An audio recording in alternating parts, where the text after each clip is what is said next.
Hello mga ka-London! Loan dito, loan doon, panibagong araw, panibagong online loan application na naman ang ating re-reviewin. Tara, samahan niyo akong alamin kung ito na ba ang magiging solusyon sa pera problema natin. Ngayon ngang araw na ito ay may bagong online loan application akong ipapakita at i-review sa inyo at kung naghahanap ka nga ng legit na online application na kumukhang ito na yung hinahanap mo. Marami-rami na nga ang mga na-review nating online loan application, pero syempre, may mga legit at marami rin namang hindi legit. Kaya naman, ngayong araw is, siguraduhin yung panoorin ng aking video hanggang dulo para malaman nyo kung ano ba talagang ino-offer netong online loan application na i-review natin. Madalas nga hinahanap nating online loan application at para masabi natin ito ay legit, syempre, mataas ay binibigay na credit limit. Dahil syempre, kaya nga tayo nangungutang dahil ay nangangailangan talaga tayo ng pera. At magkano ba yung interest or yung makakaltas dun sa loan amount na yon? At syempre, kung mahaba ba yung kanyang loan term.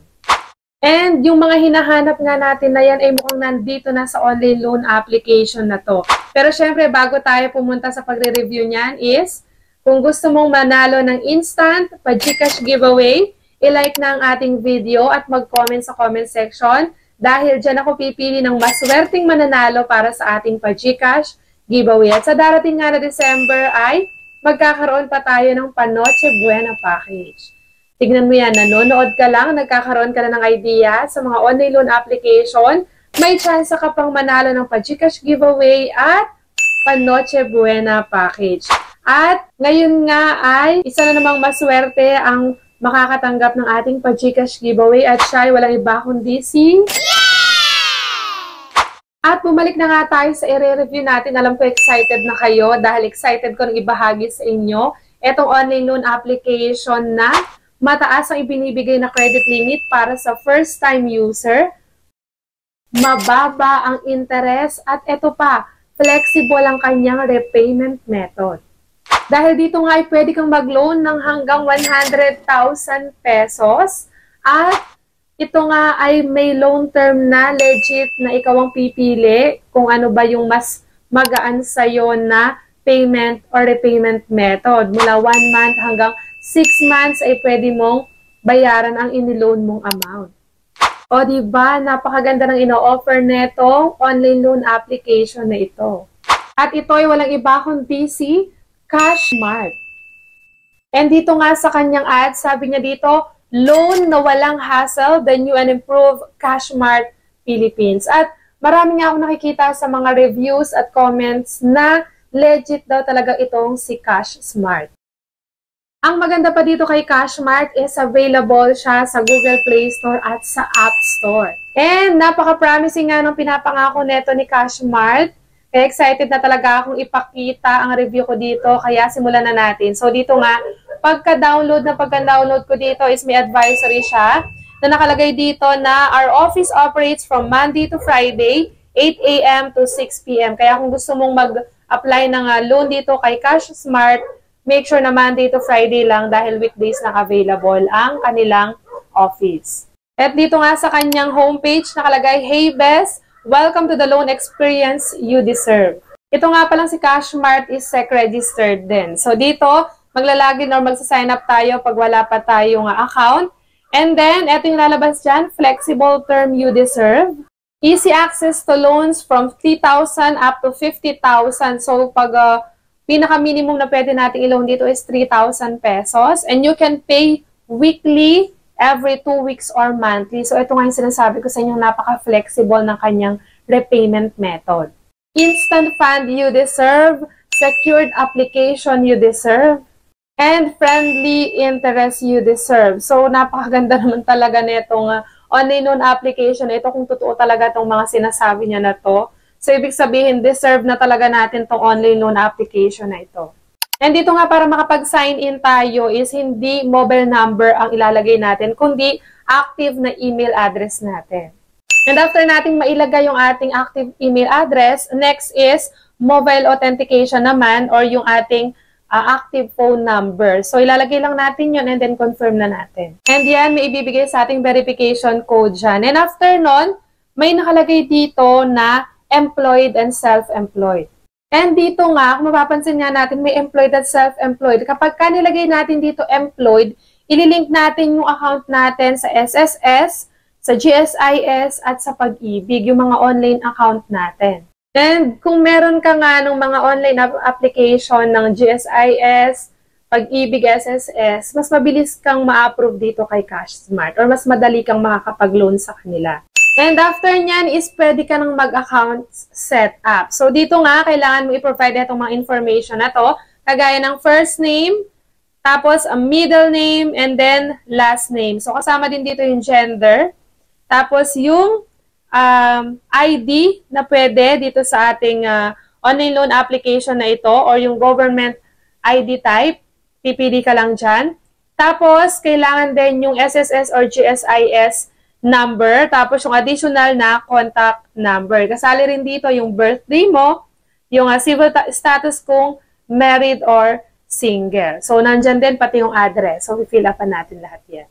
And dito naman sa additional information, kailangan mo lang makapagbigay dito ng 2 contact reference. So, konti lang compare sa ibang online loan application. So, kailangan mo ilagay yung pangalan niya, and then yung, syempre, yung contact number. Alam naman natin, sa mga online loan application, pag hindi tayo na-contact ng mga yan at due date na natin, ang susunod lang ko-contactin, syempre, yung binigay nating contact reference.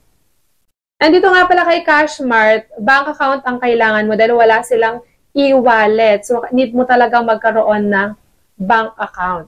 So, ang mga kailangan mo dito is billing statement at kapag ikaw ay employed, kailangan mo ng payslip.